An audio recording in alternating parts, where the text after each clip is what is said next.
প্রিয় হাজরিন, গত সপ্তাহের যে আলোচনা ছিল কাফের মুশরিকেরা রাসূল করিম সাল্লাল্লাহু আলাইহি ওয়াসাল্লামকে প্রশ্ন করেছেন। তিনটা প্রশ্ন করেছেন। এক নম্বর প্রশ্ন করেছিল ওই সমস্ত যুবকের বিষয় বর্ণনা করো যাদের বিষয়টা খুবই আশ্চর্যজনক, আর ওই ব্যক্তি সম্পর্কে বর্ণনা করো যে ব্যক্তি গোটা পৃথিবী অর্থাৎ মাশরিক থেকে মাগরিব পর্যন্ত ভ্রমণ করেছিল, তার বিষয়টাও খুবই গুরুত্বপূর্ণ। দ্বিতীয় নম্বর প্রশ্ন করেছিল রূহ কি জিনিস।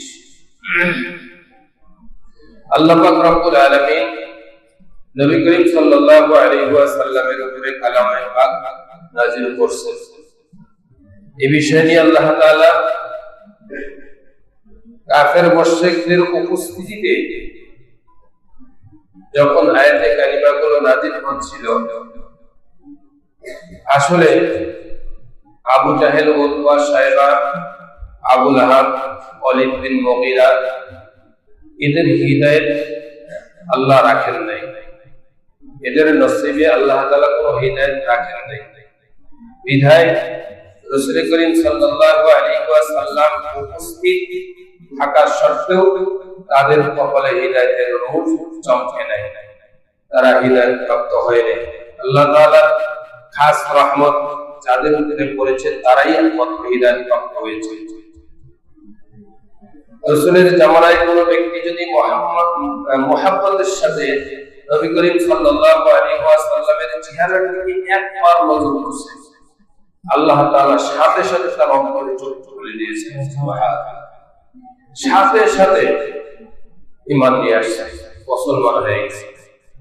আবু জাহেল, উতবা, শায়বা, ওয়ালিদ বিন মুগীরা, আবু লাহাব এরা সব সময় রাসূল করিম সাল্লাল্লাহু আলাইহি ওয়াসাল্লামের পাশে থেকে রাসূল সাল্লাল্লাহু আলাইহি ওয়াসাল্লামের বিরুদ্ধাচারণ করেছে। তারা বিশ্বাস করেছে যে মুহাম্মদ সাল্লাল্লাহু আলাইহি ওয়াসাল্লাম আল্লাহর রাসূল, এতে কোনো সন্দেহ নাই। এই বিশ্বাস তাদের অন্তরের অন্তঃস্থলে ছিল, কিন্তু মানার মতো যোগ্যতা তাদের পয়দা হয় নাই, তারা মানতে পারে না। এই জন্য রাসূল করিম সাল্লাল্লাহু আলাইহি ওয়াসাল্লামকে তারা যত কষ্ট দিয়েছে, পূর্বের কোন নবী রাসূলকে তার সমকালীন কাফের মুশরিকেরা কত কষ্ট দেয়। নবীকে যত কষ্ট আবু জাহেল, উতবা, শায়বা, আবু লাহাব, ওয়ালিদ বিন মুগীরা এরা যত কষ্ট দিয়েছেন নবী করিম সাল্লাল্লাহু আলাইহি ওয়াসাল্লাম, রাসূল করিম সাল্লাল্লাহু আলাইহি ওয়াসাল্লামের উপরে আয়াত কারিমা নাযিল হচ্ছে, আর তিনারা প্রশ্ন নিয়ে আসছেন। আল্লাহ তাআলা বলতেছেন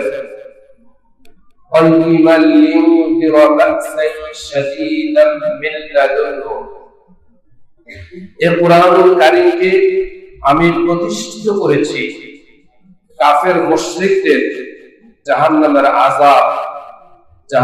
আযাবের ভয় প্রদর্শনের জন্য, ভয় প্রদানের জন্য আমি এই কুরআনকে আমার নবীর প্রতি আমি নাযিল করেছি।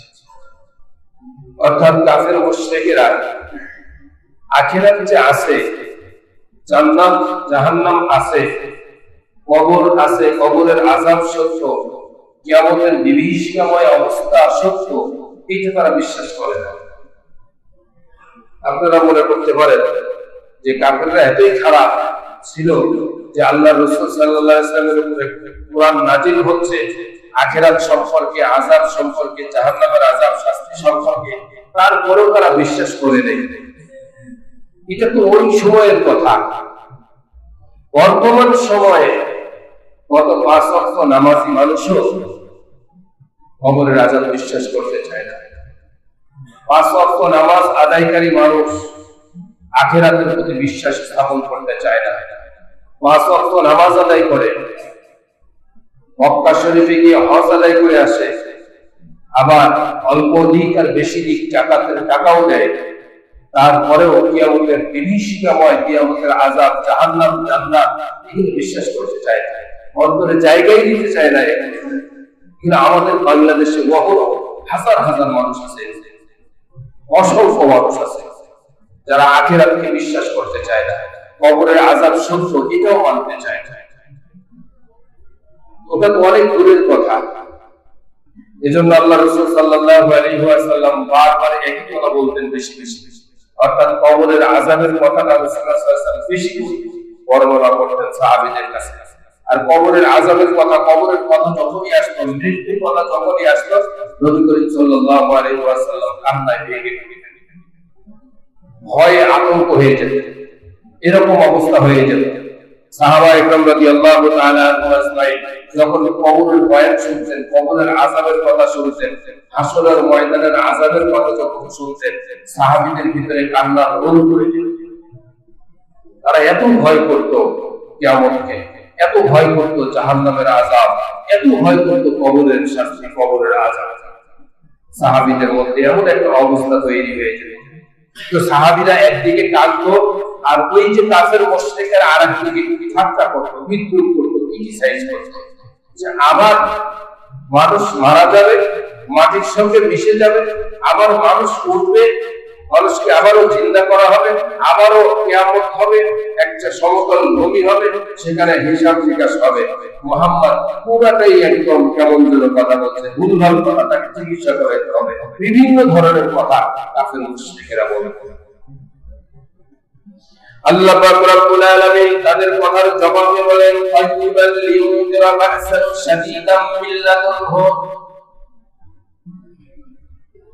কিয়ামতের ময়দানে জাহান্নামের আযাব, কঠিন শাস্তি, এই কঠিন শাস্তি সম্পর্কে সতর্ক করার জন্য আল্লাহ পাক রব্বুল আলামিন এই কোরআনুল কারীমকে নাযিল করেছেন, প্রতিষ্ঠিত করেছেন এই কোরআনুল কারীমকে। ওই সমস্ত মানুষদেরকে ভয় দেখান যে সমস্ত মানুষগুলো আল্লাহ পাক রব্বুল আলামিন সম্পর্কে সন্দেহ করে, কবরের আযাব সম্পর্কে সন্দেহ করে, কিয়ামত সম্পর্কে সন্দেহ করে, জাহান্নাম সম্পর্কে যারা সন্দেহ করে, আর ওই সমস্ত মানুষদেরকে আল্লাহ তাআলা কঠিন আযাবের ভয় দেখান যে সমস্ত মানুষগুলো বলে আল্লাহ সন্তান গ্রহণ করেছে। জোরে কথা বলুন। কাফের মুশরিকরা মক্কা নগরীতে কাবার চত্বরে বসে বসে আলোচনা করে মুহাম্মদ সাল্লাল্লাহু আলাইহি ওয়াসাল্লামের সামনে আল্লাহ তাআলা সন্তান গ্রহণ করেছেন, রাসূলুল্লাহ সাল্লাল্লাহু আলাইহি ওয়াসাল্লামকে ব্যথা দেওয়ার জন্য, অন্তরে আঘাত করার জন্য এরা রহস্যের সাথে বলে ফেলে। দেখবেন এমন কিছু মানুষ এখনো আল্লাহর এই বাংলার সঙ্গে আছে। কোন একজন হক্কানি আলেম জান্নাত জাহান্নামের বিষয় যদি আলোচনা করে, কথা বলে, কেউ কেউ গুলি ফেলে দেয়, ও থাক, ওগুলো পরের বিষয়, হবে কি না হবে সেটা পরের বিষয়। এরকম কথা কত মানুষ বলে দিচ্ছে। এই কথা বলার দ্বারাই তার ঈমান থেকে সে বেরিয়ে যাচ্ছে, অর্থাৎ সে বিশ্বাস করতে পারছে না যে আখিরাত সত্য, আখিরাত অবশ্যই হবে, কিয়ামত সত্য এবং কবরের আযাব সত্য, জান্নাত জাহান্নাম সত্য, এই বিষয়ে তারা বিশ্বাস করতে পারছে না। আল্লাহ পাক রব্বুল আলামিন বলেন, ফাইবাল লিউযিরা বা'সান শাদীদাম মিন লাদুনহু।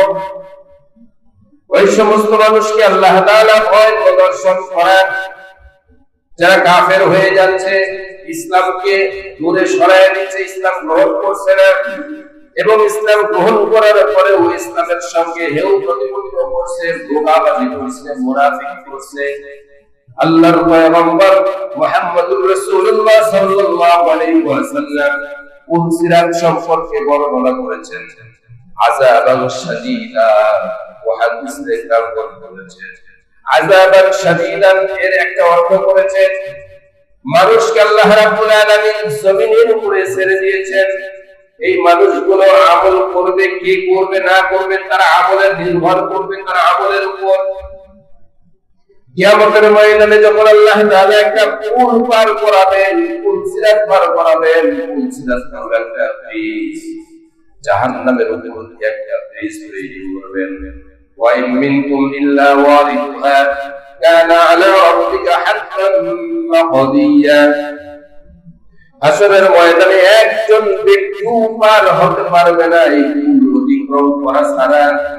জাহান্নামের উপর দিয়ে একটা পুল তৈরি করা হবে, যেটাকে বলা হয় পুল সিরাত। নবী বলেন এই পুল সিরাত, পুলটা এমন হবে পৃথিবীর বুকে সবচেয়ে ধারালো যে তরবারি, এই তরবারির চাইতেও বেশি ধারালো হবে এই পুলটা। আল্লাহর পয়গম্বর যখন এই বর্ণনা করতেছিলেন, সাহাবীদের মধ্যে কান্নায় গড়াগড়ি শুরু করে দিয়েছে। এত কান্না, এই পুল কেমন করে পার হওয়া সম্ভব? একটা তরবারির উপরে পা রাখার সঙ্গে সঙ্গে কেটে মানুষ মরে যাবে। তাহলে ওই পুলের উপর দিয়ে যখন মানুষ পার হতে থাকবে জাহান্নাম, এই জাহান্নামের মধ্যে অসংখ্য মানুষ সব যে উঠবে সেই পড়ে যাবে। আল্লাহর পয়গম্বর যখন দেখছেন সাহাবীদের মধ্যে এমন অবস্থা, কান্নার রোল পড়ে গেছে, ধৈর্য ধারণ করা কঠিন। নবীরও কান্না, সাহাবীদেরও কান্না। وَإِن مِّنكُمْ إِلَّا وَارِدُهَا كَانَ عَلَى رَبِّكَ حَتْمًا مَّقْضِيًّا ثُمَّ نُنَجِّي الَّذِينَ اتَّقَوْا وَنَذَرُ الظَّالِمِينَ فِيهَا جِثِيًّا। আল্লাহ পাক বললেন, হে নবী, এই ধারালো ছুরি, ধারালো ব্রিজ, এই ব্রিজের উপর দিয়ে আমি পার করায় দেব। ثُمَّ نُنَجِّي الَّذِينَ اتَّقَوْا وَنَذَرُ الظَّالِمِينَ فِيهَا جِثِيًّا। যারা আপনার আদর্শকে গ্রহণ করবে, যারা আপনার সুন্নাতকে আঁকড়ে ধরবে, যারা আমার কোরআনের উপরে বিশ্বাস স্থাপন করবে, কোরআনের উপরে আমল করবে, আর আপনার সুন্নাতের উপরে পরিপূর্ণভাবে আমলদার হবে, হে রাসূল, তাদেরকে আমি হেফাজত করব। আমার ফেরেশতারা তাদেরকে সাহায্য করবে। এমন একটা অবস্থান তৈরি করে দেওয়া হবে, নৌকাকে যখন ধাক্কা দিয়ে আগায় দেওয়া হয়, আপনার উম্মতদের আমলের কারণে, আমল যাদের ভালো হবে, এই আমলের কারণে তারা যখন ভয়ে থরথর করে কাঁপতে কাঁপতে পুলের উপরে উঠবে, আমার রহমতের ফেরেশতারা আপনার ওই উম্মতদেরকে চোখের পলকেই পার করায় দিবে। জোরে বল সুবহানাল্লাহ। হে রাসূল, সেই ব্রিজের নিচে দাও দাও করে আগুন জ্বলবে। আপনার যেই উম্মতেরা আপনার কথা মতো চলবে, আপনার সুন্নাতের উপরে পূর্ণ আমল করবে, এই কোরআনের উপরে যারা আমল করবে, আমি ওদেরকে এমন একটা অবস্থান তৈরি করে দিব, তাদের থেকে আগুনকে আড়াল করে দেওয়া হবে। জোরে বল সুবহানাল্লাহ। আগুন তাদের স্পর্শই করতে পারবে না। তরবারির মতো ধার, তরবারির চাইতেও বেশি ধারালো হবে সেই পুল।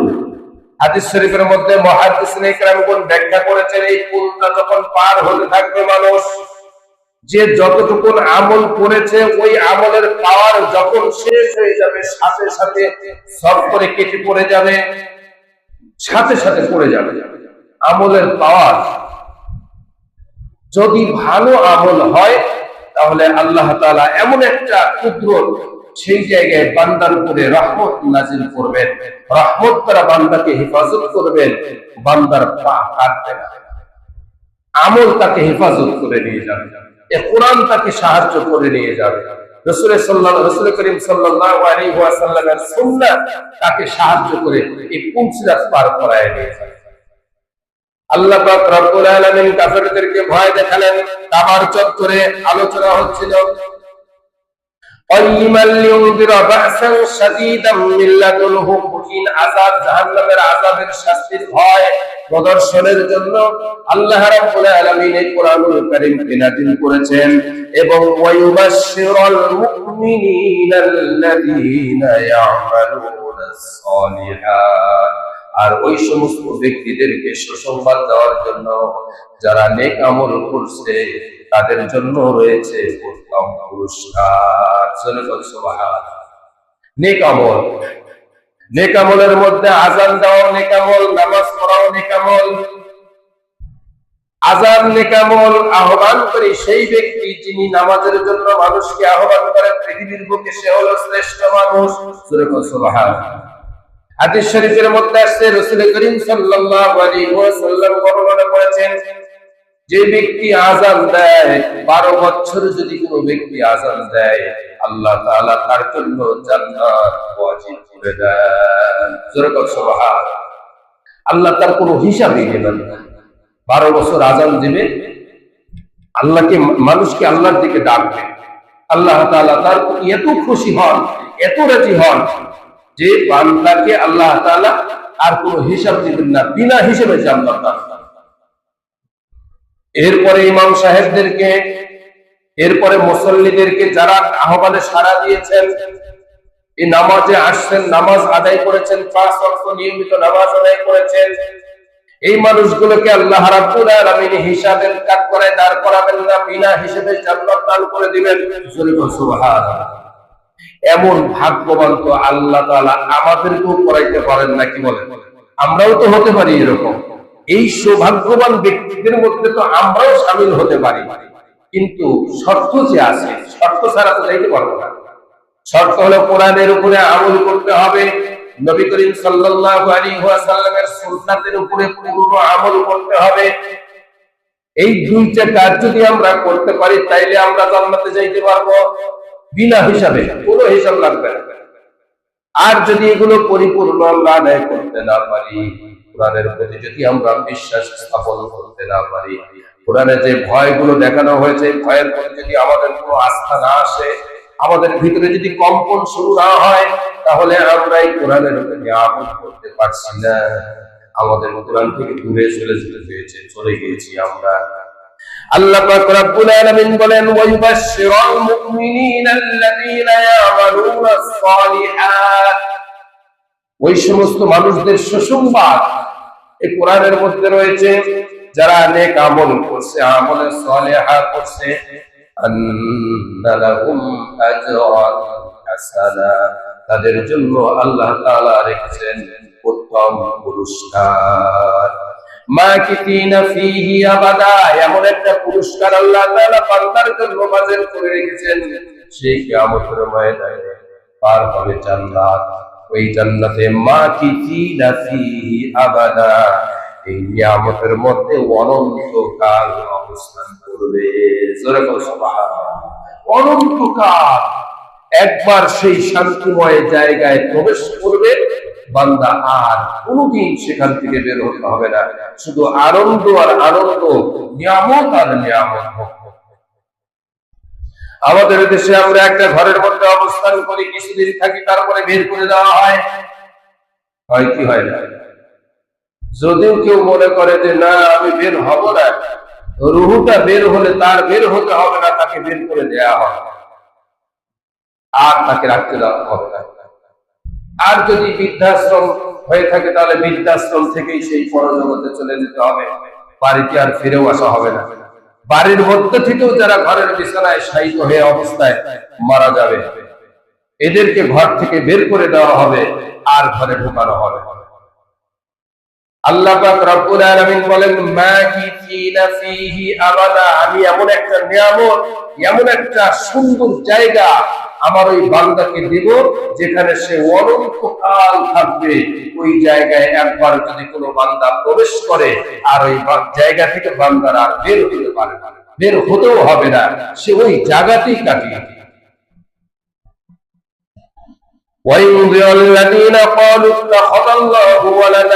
ওই সমস্ত মানুষদেরকে আল্লাহ তাআলা কোরআনের মাধ্যমে ভয় দেখান, যেই সমস্ত মানুষগুলো বলে আল্লাহ সন্তান গ্রহণ করেছেন। খ্রিস্টানেরা বলে আল্লাহ তাআলা ঈসা আলাইহিস সালামকে জন্ম দিয়েছেন, আর ইহুদিরা বলে উযাইর আলাইহিস সালাম আল্লাহর পুত্র। বিনা দলিলে দুই দল কাফের, বিনা দলিলে, কোনো দলিল নাই। শয়তান যেরকম বিনা দলিলে শয়তান, এই ইহুদি এবং খ্রিস্টান এই দুই দল বিনা দলিলে কাফেররা, বিনা দলিলে জাহান্নাম। এদের জন্য কোনো জান্নাত নাই, জাহান্নাম, একেবারে জাহান্নাম, সরাসরি জাহান্নাম। আর মূর্তি পূজক, অগ্নি পূজক, এদের কোনো হিসাবই নাই, হিসাব ছাড়া জাহান্নাম। এরা কোনোদিনও শান্তি পাবে না। আল্লাহ পাক রব্বুল আলামিন বলেন, ওয়ায়ুযিরুল্লাযীনা ক্বালু ইত্তাখাযাল্লাহু ওয়ালাদা, ভয় প্রদর্শন করানো হয় কোরআন দ্বারা। ক্বালু ইত্তাখাযাল্লাহু ওয়ালাদা, যারা বলে আল্লাহ সন্তান গ্রহণ করেছেন। বড় সাংঘাতিক বিষয়। আল্লাহ তাআলা বলেন এই বিষয়টা আলোচনা হচ্ছিল মক্কার চত্বরে, কাবার চত্বরে। আবু লাহাব, উতবা, সায়বা এবং ওয়ালিদ বিন মুগীরা, এবং সে জায়গায় আবু লাহাবও ছিল। এরকম বড় বড় লিডারেরা সব বসে রাসূল করিম সাল্লাল্লাহু আলাইহি ওয়াসাল্লাম সাহাবীদেরকে নসিহত করতেছিলেন। আর ওই জায়গা থেকে ওরা বলতেছিল যে আল্লাহ তাআলা তো সন্তান গ্রহণ করেছেন, আমাদের নবী ঈসা আলাইহিস সালামকে আল্লাহ সন্তান জন্ম দিয়েছেন। আরেক গ্রুপ বলতেছে যে হযরত উযাইর আলাইহিস সালাম আল্লাহর পুত্র। এই শিরকের কথাগুলো যখন নবী করিম সাল্লাল্লাহু আলাইহি ওয়াসাল্লাম শুনতেছেন, রাসূলুল্লাহ সাল্লাল্লাহু আলাইহি ওয়াসাল্লামের পাক শক্তি হারিয়ে ফেলতেছিলেন। এরকম ব্যথায় ব্যথিত হয়ে যাচ্ছেন যে এরা কত বড় সাংঘাতিক কথা বলছে, যে আল্লাহ সন্তান গ্রহণ করছে, এত বড় শিরক এরা করতে পারে। এভাবে রাসূল করিম সাল্লাল্লাহু আলাইহি ওয়াসাল্লাম মক্কার ঘর থেকে, ওই কাবার চত্বর থেকে হুজুর সাল্লাল্লাহু আলাইহি ওয়াসাল্লাম মনক্ষুণ্ণ অবস্থায় সেখান থেকে বের হয়ে চলে গেলেন, এবং চোখ দিয়ে পানি বের হচ্ছিল রাসূলুল্লাহ সাল্লাল্লাহু আলাইহি ওয়াসাল্লাম এই অবস্থায় চলে যাচ্ছিলেন। আল্লাহ তাআলা বললেন মা লাহুম বিহি ইলমিন ওয়ালা লিআবাইহিম। হে রাসূল, ওরা কত বড় সাংঘাতিক কথা বলছে, আমার ব্যাপারে শিরক করছে, ওদের কোনো জ্ঞান নাই, ওদের পূর্বপুরুষদেরও জ্ঞান ছিল না, ওরাও মূর্খ, ওদের পূর্বপুরুষেরাও মূর্খ। কাবুরাত কালিমাতান তাখরুজু মিন আফওয়াহিহিম ইয়াকুলুনা ইল্লা কাযিবা। এদের মুখ থেকে যেই কথাগুলো বের হয় এরা শুধু মিথ্যাই বলে। এই যে আয়াতের মধ্যে আল্লাহ তাআলা বলছেন এরা মিথ্যা বলে, অর্থাৎ কাফের মুশরিকদের কথা বিশ্বাস করা মুসলমানদের জন্য জায়েজ। কাফের মুশরিকরা যদি একটা ওয়াদা করে, সেই ওয়াদা মুসলমান বিশ্বাস করবে না, মুসলমানদের সাথে কাফের মুশরিকরা ওয়াদা ভঙ্গ করবে, এটাই স্বাভাবিক। আল্লাহ তাআলা অসংখ্য আয়াতের মাধ্যমে অসংখ্য জায়গায়, অনেক জায়গায় বর্ণনা করছেন যে তোমরা কাফের মুশরিকদেরকে, কাফেরদেরকে, বিধর্মীদেরকে বন্ধু স্থাপন করো না, বন্ধুত্ব স্থাপন করো না, এবং তাদেরকে তোমরা বন্ধু বানায়ও না, তারা তোমাদের ক্ষতি করবে। আল্লাহ বলছেন তাদের তোমরা বন্ধু বানিও না। এখন মুসলমান যদি কাফেরদের সাথে বন্ধুত্ব স্থাপন করে, আল্লাহর হুকুম পালন করা হবে না, অমান্য করা হবে। আমরা তো সবাই জানি যে আমরা সবাই মুসলমান, বিধর্মীদের সাথে অবস্থান না করে তো আমরা কেউ পারছি না। এখন কি করা যাবে? এর থেকে বের হয়ে আসতে হবে, অন্য বিপরীত একটা রাস্তা বের করতে হবে। মুসলমানের যে রাস্তা মুসলমান বের করে নেবে। এখন মুসলমান যদি মুসলমানের রাস্তা বের না করে কাফেরদের রাস্তা অনুমতি যদি মুসলমান হাঁটা শুরু করে দেয়, তাহলে তো এই জায়গায় মেলা ব্যতিক্রম হয়ে যায়, অনেক ব্যতিক্রম হয়ে যায়। কাফের মুশরিকদেরকে বন্ধু বানানো যাবে না। কাফের মুশরিকরা মুসলমানের বন্ধু হতেই পারে না, হবেও না। আল্লাহ পাক রব্বুল আলামিন বললেন কাবুরাত কালিমাতান তাখরুজু মিন আফওয়াহিহিম ইন ইয়াকুলুনা ইল্লা কাযিবা। মুসলমান সাবধান, এরা শুধু মিথ্যাই বলে, আর এর জবান দিয়ে ভয়ঙ্কর মারাত্মক কথাগুলো, শিরকিয়াতের কথা বের হয়।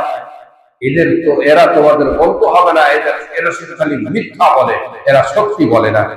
ফালাআল্লাকা বাখিউন নাফসাকা। রাসূলুল্লাহ সাল্লাল্লাহু আলাইহি ওয়াসাল্লাম যখন মক্কা থেকে বের হয়ে চলে যাচ্ছিলেন, কাঁদতে কাঁদতে বের হয়ে যাচ্ছেন যে এরা আল্লাহর সাথে কত বড় শিরক করছে, আল্লাহ নাকি সন্তান গ্রহণ করছে, কত বড় শিরক। এই শিরকের ব্যথা নিয়ে রাসূলুল্লাহ সাল্লাল্লাহু আলাইহি ওয়াসাল্লাম মক্কার চত্বর থেকে কাঁদতে কাঁদতে বের হয়ে যাচ্ছেন। আল্লাহ তাআলা তখন আবার সান্ত্বনা দিচ্ছেন নবী করিম সাল্লাল্লাহু আলাইহি ওয়াসাল্লাম। এই বিষয়ে আগামী জুমাতে ইনশাআল্লাহ আলোচনা হবে। একটি প্রশ্ন, বাথরুম বন্ধ থাকা অবস্থায় উলঙ্গ হয়ে বাথরুমে গোসল করা যাবে কি? এটা একটা প্রশ্ন। বিভিন্ন উলামায়ে কেরাম, আমাদের হানাফি মাযহাবের আলেমরা এই ধরনের বিদঘিটে কথা বলেন না, কিন্তু একদল আলেম বের হয়েছে, ওনারা বলে বিছানার নিচের উলঙ্গ হয়ে শুয়ে থাকা যাবে, গোসলখানায় গিয়ে উলঙ্গ হয়ে গোসল করা যাবে। এই দরজা বন্ধ করে দেওয়া মানেই পর্দা করে দেওয়া, এটা তারা বলে। আপনার অন্তর কি বলে? আপনার তাকওয়া কি বলে? এটা কি ভালো কাজ না অপছন্দনীয় কাজ? আমরা তো দেখি এটা ফুল অপছন্দনীয় কাজ। আপনি গোসল করবেন, উলঙ্গ হতে হবে কেন? একটা গামছা পরেন অথবা একটা কাপড় পরেন, একটা পাতলা কাপড় পরেন, পরে আপনার ইজ্জতকে আপনি ঢাকেন, ঢেকে আপনি সুন্দর ভদ্রতার সাথে গোসল করে বের হন। আমাদের মাযহাব হানাফি মাযহাবের মধ্যে শুধু রাত্র বেলায় স্বামী স্ত্রীর বিশেষ সময় ফরজ তরক করার জন্য কিছু সময় ইঙ্গিত দেওয়া আছে, অনুমতি দেওয়া আছে। বিশেষ সময় স্বামী